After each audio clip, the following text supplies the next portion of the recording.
South Africa's Western Cape province is experiencing its worst drought in decades, and that's affecting the region's agricultural industry. Authorities are looking at boosting agricultural production, and they've set their sights on an urban area that could just be the answer. CGTN's Travers has that story. The Phillipi Horticultural Area is a national asset, which shows significant agro-growth potential and a contributor to much-needed jobs.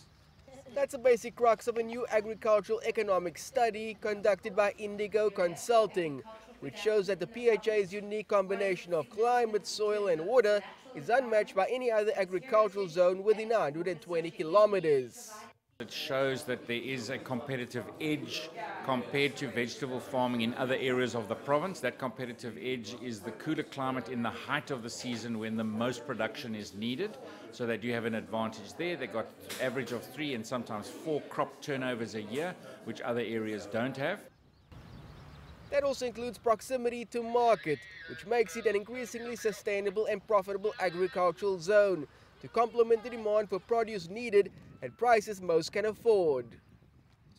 Over 80% of the area is currently farmed, but the study has recommended a core of 1,880 hectares to be specially designated for extensive farming purposes, which is certainly possible due to one abundant resource.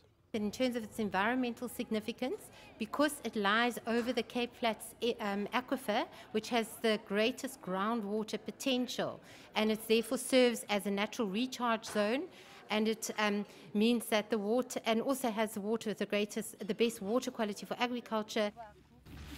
And those water resources have made it drought resilient.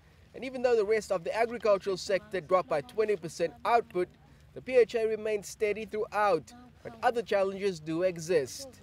There are some obstacles to the development of this area though, which include crime such as illegal land occupation and theft of irrigation equipment, which for some small-scale farmers already poses some inherent challenges. Phillipi farmers is very resilient, they're from the best in the country, but the theft, if we can only get the authorities to police that, and the city also in terms of their bylaws, in terms of zoning, people is just building, dumping rubble, doing what they want to do. So we need to see an effort from the city side and from the authority side. But we want to make this thing work. So there is work to be done to further assess the needs of the Phillipi Horticultural Area. But the study concludes that it is a national asset, which could be lost forever if the agricultural sector doesn't move ahead with the development of the zone. Travers, CGTN, Cape Town.